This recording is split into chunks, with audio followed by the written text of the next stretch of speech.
The puppy got separated from its owner. In the quiet corners of the city, where footsteps fade and forgotten things linger, a tiny puppy lay curled against the cold pavement, alone, waiting, hoping. One woman's decision to stop changed everything. The city was quiet in its own way, though life never truly stopped. Somewhere, cars hummed along distant streets, their headlights flickering against wet pavement. A handful of voices murmured from windows slightly ajar, carried by the night air. But here, on a quiet residential corner, life seemed frozen.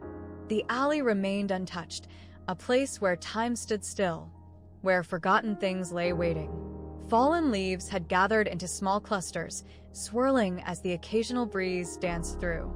The scent of damp concrete lingered, mixed with faint traces of food drifting from nearby homes. And there, nestled between shadows, lay a tiny puppy. Its body was curled tightly beside a worn bicycle, pressed against the cold pavement as though trying to disappear into it.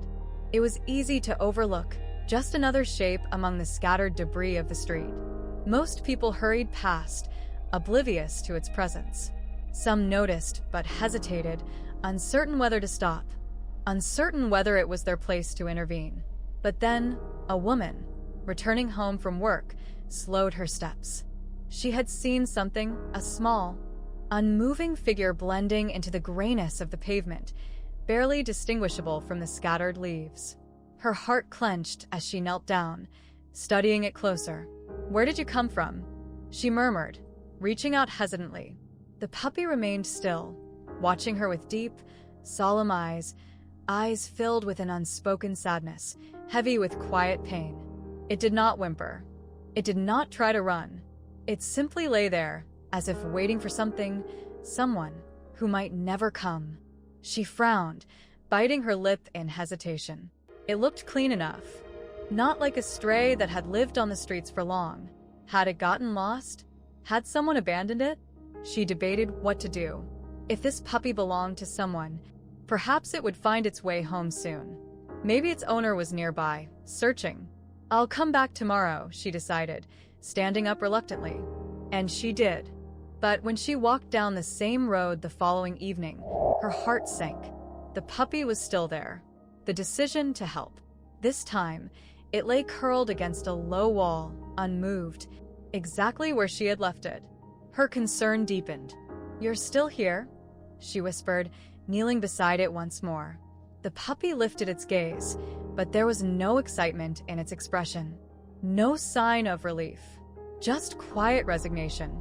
She reached out, running her fingers slowly through its fur, expecting to feel grime, dirt, or signs of neglect. But to her surprise, it was relatively clean. Then she noticed it, a faint mark around its neck, subtle, almost hidden beneath the fur. A place where something had once been tied. A collar? A rope? Had it been restrained before being let go? Had someone cared for it once, only to discard it when it became too much to handle? Her chest tightened. She couldn't leave it there again. Taking out her phone, she snapped a few photos and quickly posted them in her neighborhood's chat group. She asked if anyone recognized the puppy, or if anyone had recently lost their pet. Within minutes, responses flooded in. "Poor thing. Where did you find it? It looks so small. Maybe someone abandoned it." Then, a message caught her eye. A kind woman who lived nearby wanted to see the puppy herself. Within the hour, she arrived. And the moment she laid eyes on the tiny creature shivering against the wall, she made her decision. Without a word, she scooped it up, cradling its trembling body against her chest. "I'm taking it to the vet. No hesitation. No second-guessing. Just action." The first checkup. The pet hospital was quiet, filled with soft murmurs and gentle movements. The puppy was placed on the examination table, its tiny paws barely making an imprint on the cushioned surface. It sat stiffly, its breathing shallow, eyes darting toward unfamiliar surroundings. "You're safe now," the woman whispered, stroking its head gently.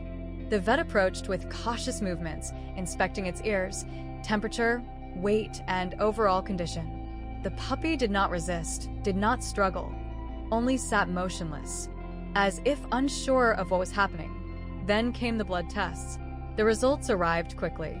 High white blood cell counts, excessive bacteria, signs of inflammation.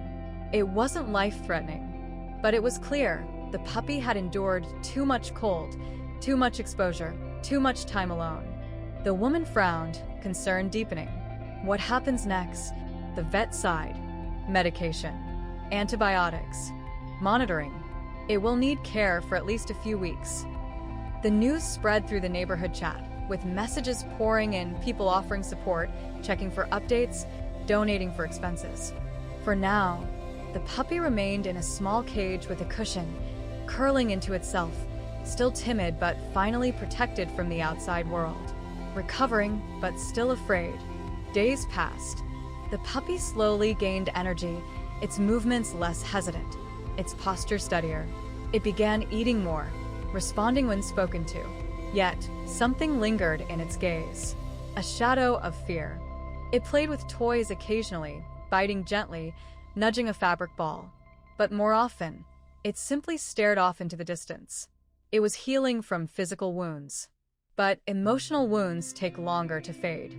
A forever home. Eventually, the puppy was strong enough to leave the hospital, and a kind-hearted individual stepped forward to adopt it, offering not just shelter but love, patience, and a real family. At its new home, it had soft blankets, clean water, fresh food, and people who cared deeply. Its own space, a small enclosure lined with warm bedding, filled with plush toys. But its fear remained. The first time the owner prepared to leave the house, the puppy sat by the door, its small body stretching upward, letting out a soft whimper, a quiet plea not to be left alone again. It was heart-melting. Its longing gaze was filled with unspoken emotion, as though it still feared the possibility of abandonment. The owner crouched down, stroking its head. "I'll be back soon," they promised. And slowly, the puppy began to believe. A life filled with love. Looking back, it was hard to imagine that weeks ago, this same puppy had been alone, lost in the world, waiting for help that might never have come. Had the woman walked past that night without stopping, what would have happened? Had no one stepped forward, where would it be now?